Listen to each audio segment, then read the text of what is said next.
Hello everyone, in today's video lecture we are going to see recurrence relations. How to derive these recurrence relations, what are the different examples, how to trace recursive function. Now, there are two types of recurrence relation, there are two types of algorithms. What are the different types of algorithms? There are two types of algorithms, iterative and recursive. Now iterative algorithms means we are using some kind of looping structure into it. Okay, now for in this example, let's take an example of this particular algorithm. Now in this algorithm we are using this for loop and we are calculating the max out of it. Okay, so this is one example of iterative. Whereas recursive, you can see this is an example of recursive algorithm. So if some condition is getting satisfied, then it will be calling itself again and again. Okay, so let's have a look at this. If n is equal to 100, then unless an value of n is equal to 100, if n remains greater than or equal to 1, then it will enter into the loop. So 100 divided by 2, 50, 50 divided by 2, 25, 25 divided by 2, since it will be like integer, so 12, 12 divided by 2, 6. Likewise, it will call this function recursively itself until this condition is true. So if n remains greater than or equal to 1, this condition remains true, it will be calling itself. So these are the recursive algorithms. So recurrence relations are drawn out of recursive functions. So recursive function, the function which keeps on calling itself again and again, and we will be tracing this recursive function, how it works, and on that basis we are going to draw the recurrence relations. We are going to derive the recurrence relation. How to derive those recurrence relations, that we are going to see in this lecture. So for example, this is an example of an algorithm.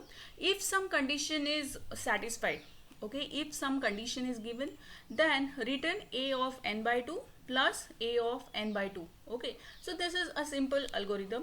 So how to derive the recurrence relation out of it?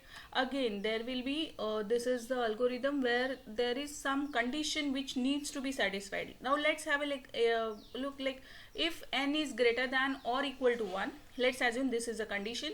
There is some n value is given. Return a of n by 2 plus a of n by 2.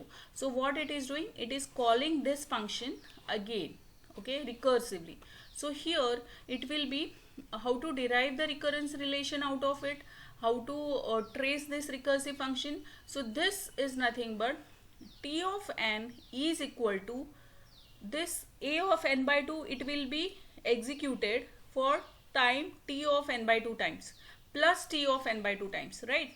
So let's assume n value is again over here, let's assume n value is 8. So 8 divided by 2 plus 8 divided by 2. So it will be t of 4, t of 4. Okay, t of 4, again it will be checking. N value is greater than or equal to 1. Yes, it is true. Then again it will go enter into this loop, enter into this function, and it will again repeatedly call itself. So here the recurrence relation which is drawn out of this is going to take t of n by 2 plus t of n by 2 amount of time plus this recursive call, it is going to take t of n by 2 amount of time. So t of n by 2 plus t of n by 2, and checking for some condition is going to take some constant amount of time. And before that I'm assigning n value to something, so n value is, let's say, 100 or something, so that is going to take some constant amount of time. So here n is equal to something, that is some 1 unit of time. If condition is going to be checked, that is that will take some constant amount of time, because as per the repetitions of this function calling itself, right? So this constant, and this is nothing but 2t n by 2 plus c. So this is a recurrence relation which is drawn out of this recursive function. Let me explain once again. So here this is one algorithm example. Given some variable n is equal to 100, that will be executed some 1 unit of amount of time. if condition checking will take some constant amount of time, so that plus this, so that is constant amount of time, some condition checking and some assignment, and this return a of n by 2 plus a of n by 2, it is going to take 2t n by 2 plus c. So this is a recurrence relation drawn which is out of this recursive function. Let's have a look at another example. Now this is again one more algorithm which is given. If n is greater than 1, then some constant unit of time. Okay, return a of n minus 1. This will be again taking some constant unit of time. So this will be taking some t of n minus 1 amount of time, right? So this recurrence relation which is drawn out of this is this c plus t of n minus 1, c plus t of n minus 1, right? So now using the back substitution method, so this is the recurrence relation which is drawn out of this, right? So this condition checking will take some constant amount of time, and return a of n minus 1 will take some t of n minus 1 time. So the recurrence relation which is drawn out of this is t of n is equal to c plus t of n minus 1. So now how to again back substitute this? So there is one back substitution method. So this is a recurrence relation, c plus t of n minus 1. Let's assume c is equal to 1. C is nothing but some constant amount of time. So c is equal to 1. It will take some constant amount of time, and 1 plus t of n will become t of 1 plus t of n minus 1. How come? Let's assume n value is 100. 100 is greater than 1. A of n minus 1 will be called 99 number of times, right? So n now becomes 99. A of 99 is greater than 1, then it will be called a of 98. 98, again it will be checked. 98 is greater than 1, yes, true, then it will go for a of 97. So likewise this will be repeated till what? Till n remains greater than 1, right? So this is back substitution method. T of n is equal to 1 plus t of n minus 1. So t of n minus 1 is what? Again it will become 1 plus t of n minus 2. T of n minus 2 is what again? It is 1 plus t of n minus 3, right? So this is, once we use the back substitution method, we will be back substituting it into it. Okay, so how it is going to execute? A of 100 is greater than 1, return a of 99. Okay, so 99 will be called again it will be checked for the condition, yes, true, again it will be recursively called a of 98 number of times. A of 98, again the condition is checked, a of 97 amount of time. So that means what? This if condition checking is going to take some constant amount of time, and return a of n minus 1 is going to take t of n minus 1 time. So back substitution method, by back substitution we will just keep on just substituting the things. So when you keep on substituting the things, you will be getting this kind of relation, right? So what we will do is, t of n is what? 1 plus t of n minus 1. T of n minus 1 is what? 1 plus t of n minus 2. T of n minus 1, 2 is what? 1 plus t of n minus 3. N minus 3 is what? T of n minus 3 is what? That is 1 plus t of n minus 4. Okay, so that becomes 4 plus t of n minus 4. Similar to that, it is k number of iterations, k number of times. So k plus t of n minus k. So what is the base condition or the stopping criteria when it will stop? At the time k will become n minus 1. Okay, n minus 1. N has to be greater than 1, no, to enter into the loop. Once it becomes n minus 1, means that many number of loops are finished, that many number of loops have been done. It will not enter into the loop because n will not remain greater than 1, right? Once n is not going to remain greater than 1, it will be stopped. So I will just substitute the value of k as n minus 1 plus t of n minus 1. So it will become n minus 1 plus t of n minus, taking out of the bracket, n minus n plus 1, it will become n. So here the complexity becomes t of n is equal to O of n. Now, how to derive the time complexity for this recursive algorithm? There are three methods. One is back substitution, second is recurrence tree method, third is master theorem, which is nothing but the cookbook. Cookbook means directly the steps are given, we need to follow some certain cases, and on that basis we will be able to say, yeah, the time complexity for this particular function is this. So that is master theorem. Then there is a recurrence tree method. Okay, so we will be looking at these three methods. Back substitution method we have just seen now. Okay, so this was the back substitution method. Now we will go ahead with the recurrence tree method. Now what is the recurrence here? Explain is recurrence is a recursive description of a function, or in other words a description of a function in terms of itself. We just keep on calling itself. Okay, so for example, if f of n is given as it is equal to 0, for the value of n is equal to 0, f of n will be 0. If it is greater than 0, then this, just now we have seen this, f of n minus 1 plus 1. So here this was the algorithm. For this, what will be the kind of the recurrence relation here? F of n minus 1 sum plus sum 1, right? F of n minus 1 plus 1. Okay, for all n values which are greater than 0. Now for another, let's say f of n is equal to 0 if n is equal to 0, f of n is equal to 1 for f n is equal to 1, otherwise f of n by 2 plus f of n by 2, that is for the values which are greater than 0. Now let's have a look at the recurrence tree method. Recurrence tree method, here the example is given of merge sort. Merge sort is classical divide and conquer algorithm. We have already seen this in the previous year's data structures. Merge sort, it is a sorting algorithm, and how it works we will see. Let's say this is the array which is given, right? We have divided it into partition of subsets of size 1. So what we will do here, we will be comparing, let's say this is a of I and this is a of j. A of I is compared with a of j. A of j is lesser, then it will be copied to the auxiliary array first, and then 5.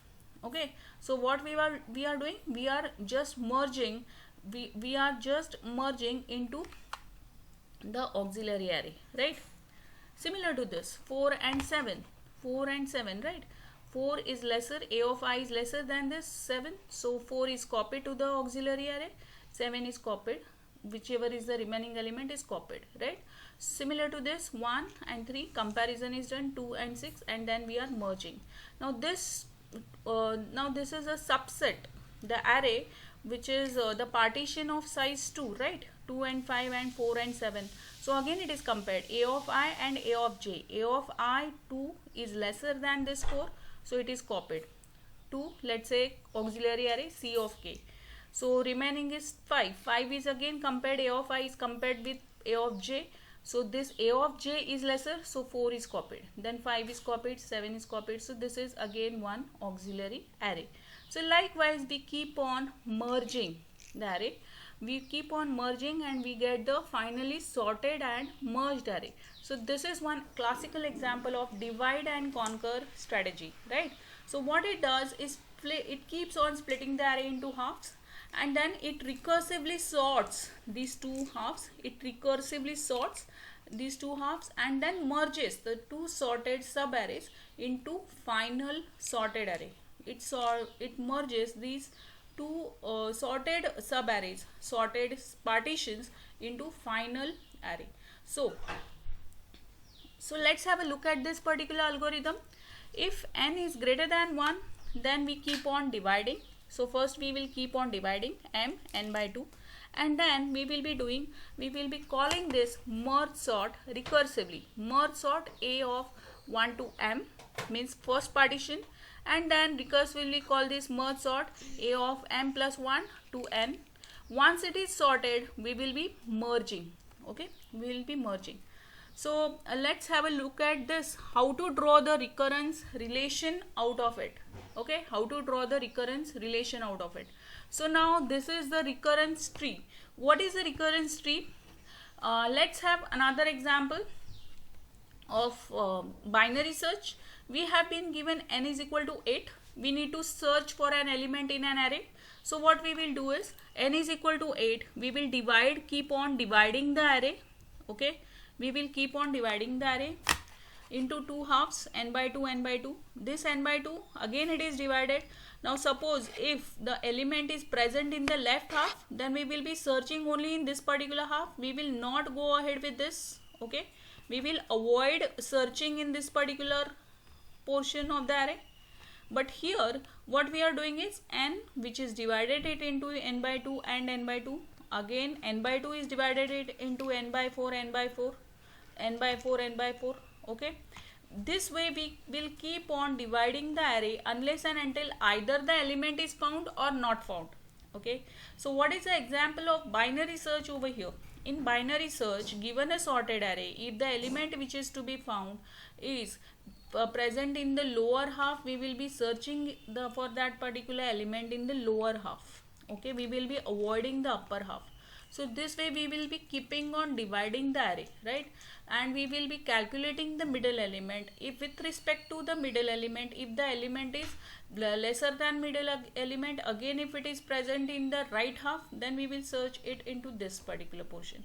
So likewise, this is a recurrence tree drawn for the divide and conquer strategy, right? So here recurrence becomes this n plus this 2tn by 2 plus how many number of times? 4tn by 4 plus 8tn by 8.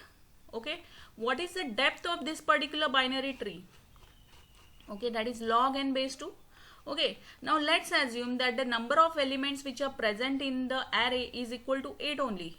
So when it will stop? We keep on dividing the array, and after dividing the array at one position, it will be 8.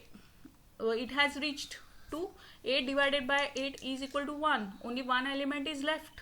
Okay, so that time the condition becomes either if the element search is successful or unsuccessful.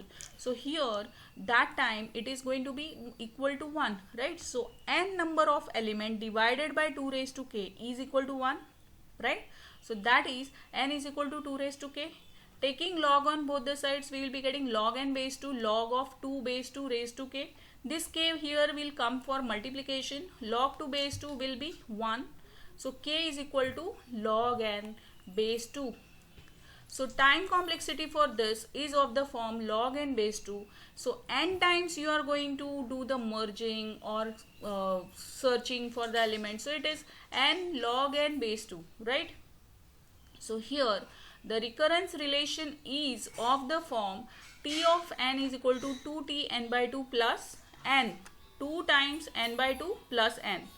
Okay, so this 2t n by 2 plus n will become, the final recurrence relation is of the form t of n 2 raised to k. How many number of times? 2 raised to k, t of n by 2 raised to k plus kn. So I hope you have understood this. So here we keep on dividing the array. When it will stop, what is the base condition or the stopping criteria? When number of elements which are remaining is equal to 1, right? So n divided by 2 raised to k is equal to 1. So it is n is equal to 2 raised to k. Taking log on both the sides, we will be getting log n base 2 is equal to log 2 base 2 raised to k. So this is equal to 1. So k is equal to log n base 2. So the time complexity becomes O of log n base 2. So the recurrence relation which is drawn out of this is n plus 2 times t n by 2 plus 4 times t n by 4 plus 8 times t n by 8, right? So 8 times t n by 8 will become y. This is 8 times. Now 1, 2, 3, 4, 5, 6, 7, 8. Okay. So this way we will be looking at the base condition or the stopping criteria. When it will stop? Once after keeping on dividing, the number of element remains 1 only. So that is equal to n divided by 2 raised to k is equal to 1. So n is equal to 2 raised to k, right? And we will take the log on both the sides and we will be getting k is what? Number of times. Okay, this process is repeated. Okay, that is k, iterations, number of times, right? So k is equal to log n base 2 here, and then the recurrence relation is becoming of the type T of n is equal to 2Tn by 2 plus n. Okay, so in the next lecture we will see more this master theorem, that is the third method which has remained. In this we have tried to cover the recurrence relations, how to trace the recursive algorithm, okay, how to draw the recurrence relations out of it, what are the three methods, back substitution, recurrence tree we have seen. In the next lecture we will see master theorem. Thank you.